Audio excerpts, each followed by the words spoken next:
6째 날, 시험의 기술 2.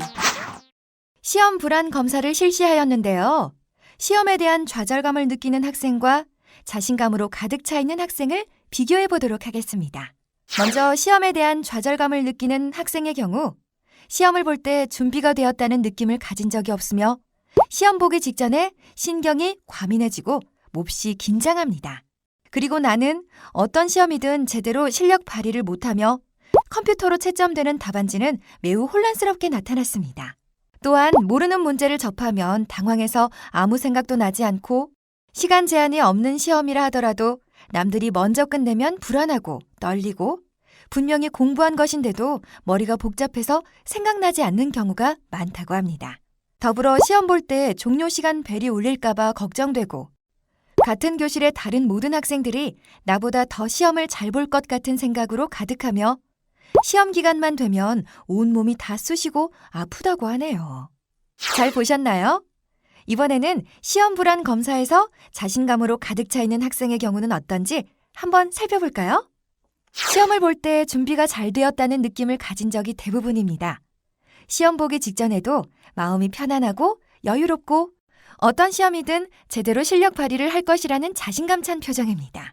그리고 컴퓨터로 채점되는 답안지는 매우 정확하게 작성되어 있고 모르는 문제를 접하더라도 당황하지 않고 오히려 침착해진다고 하네요.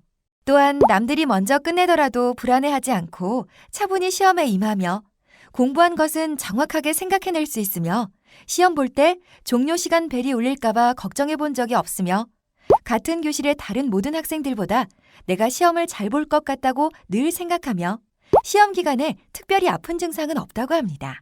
시험에 대한 좌절감을 느끼는 학생과 자신감으로 가득 차 있는 학생 중 여러분은 어디에 속하나요?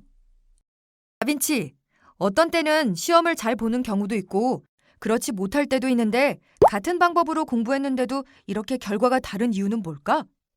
맞아. 시험을 보고 나서 모의고사 때보다 점수가 낮아서 실망하는 경우도 있고 예상보다 높은 점수에 기뻐하는 경우도 있을 거야. 이런 결과가 나오는 이유는 시험장에서 시작부터 끝까지 활용하는 기술이 다르기 때문이라 할 수 있지. 결국 시험장 필살기는 실수를 줄여서 평균 점수를 높이는 효과가 있어. 빈치, 시험장 필살기는 나에게 정말 꼭 필요한 부분이야. 그럴 줄 알고 준비했지.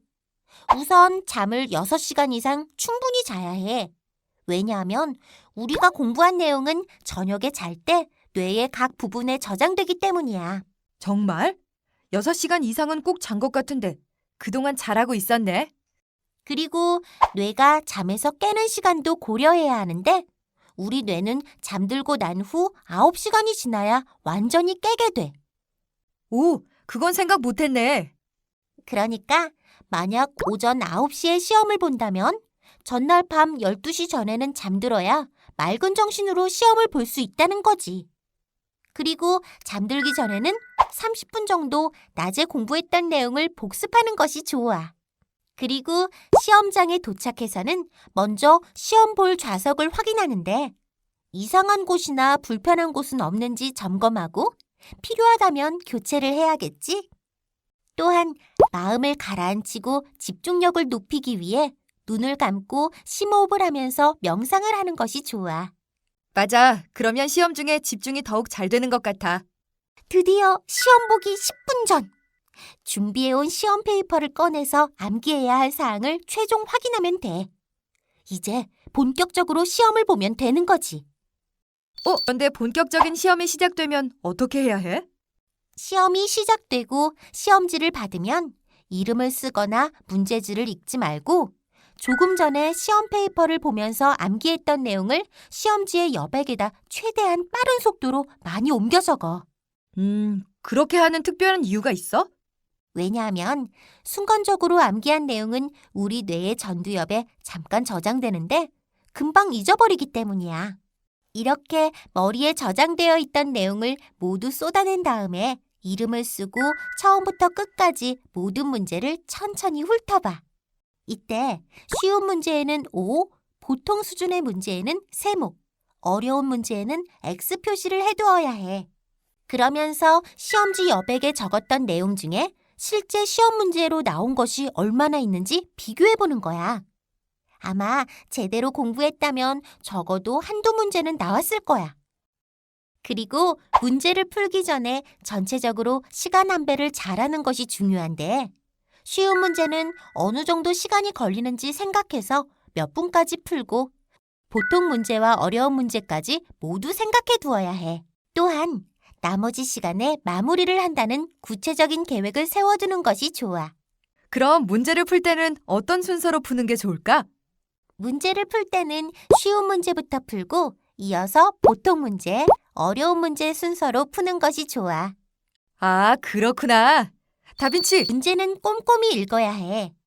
문제 속에 숨어 있는 모두, 아닌, 맞는, 틀린 등과 같은 함정 단어에는 동그라미나 V, 밑줄 등으로 표시를 하면서 실수를 하지 않도록 하는 거지. 그런데 문제를 꼼꼼히 읽는 습관을 들이려면 어떻게 해야 할까? 평소에 생활에서 규칙을 잘 지키는 연습을 하면 돼.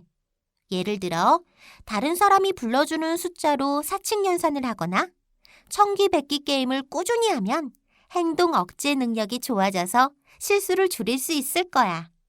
우와, 그런 게임은 나도 좋아하는데. 시간이 날 때마다 해두어야겠는걸? 시험 시간이 끝나기 5분에서 10분 전에는 마무리를 하는 것이 좋아.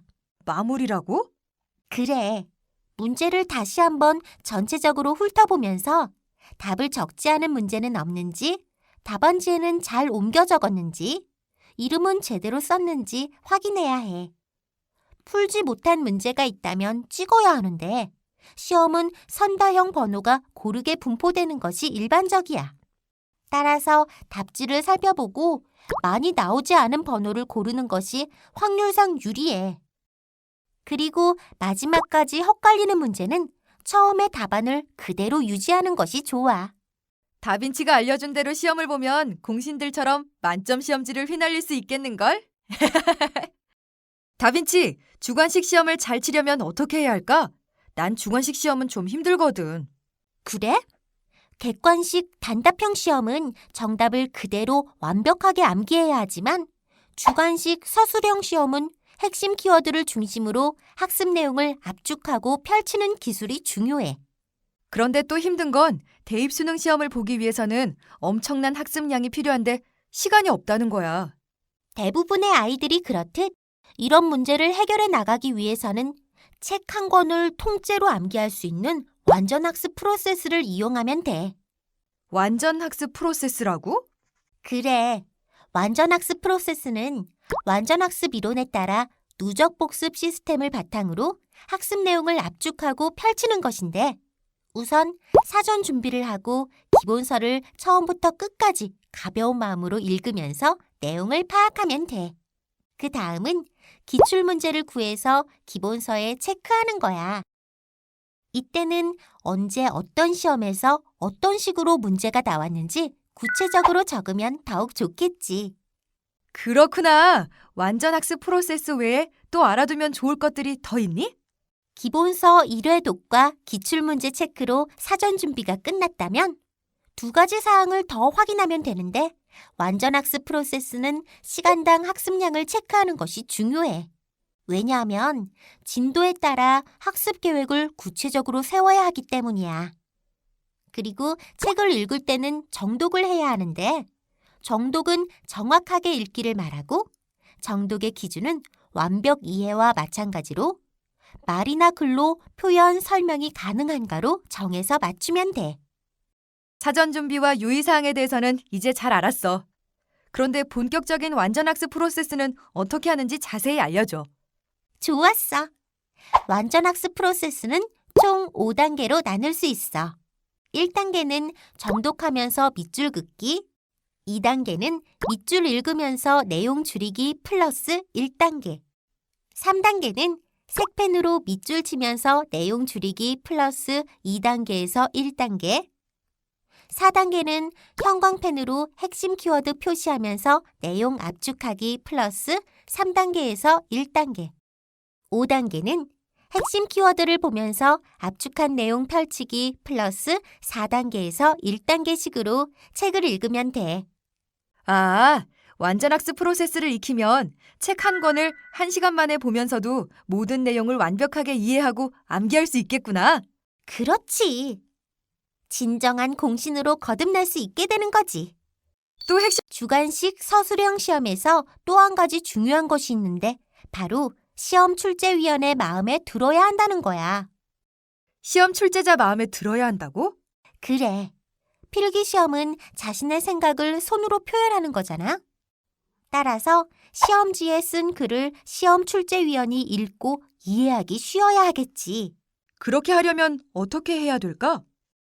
시험 출제위원의 생각 패턴에 자신의 생각 패턴을 일치시키는 과정이 필요해. 이렇게 생각 패턴을 일치시키려면 독서, 강의, 필사, 독서 토론, 비판적 글쓰기 등이 효과적인데 시험 출제위원이나 비슷한 수준의 사고 능력을 가진 사람이 쓴 책을 읽거나 강의를 들으면 생각 패턴을 20에서 40% 정도 일치시킬 수 있고 필사를 하거나 독서 토론을 하면 60에서 80% 생각 패턴 일치 효과가 있다고 해. 그리고 가장 좋은 방법은 비판적 글쓰기로 마무리하는 거야. 그런데 이런 것들을 잘하려면 평소에 어떤 노력을 해야 할까? 평소에 이런 연습을 해두는 것이 중요해.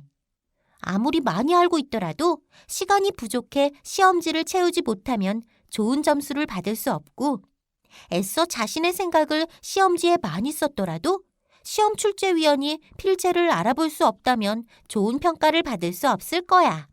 그러니까 평소에 자투리 시간을 활용해 빨리 쓰면서도 다른 사람이 알아볼 수 있게 글 쓰는 연습을 하는 것이 좋겠지? 이런 기술들을 완벽하게 익히면 주관식 서술형 시험도 편안한 마음으로 치를 수 있을 거야. 설명을 듣고 났더니 주관식 시험도 왠지 잘 치를 것 같은데? 와, 오늘 하루도 이제 끝났다. 그럼 오늘 하루 일과를 정리해 볼까? 학습일기는 이번 시간에 배운 내용을 일기처럼 자유롭게 쓰는 것입니다. 학습 내용을 중심으로 쓰면 복습이 되고 느낌을 중심으로 쓰면 반성이 됩니다. 학습일기와 함께 이번 시간에 배운 내용도 다시 한번 정리해 보세요.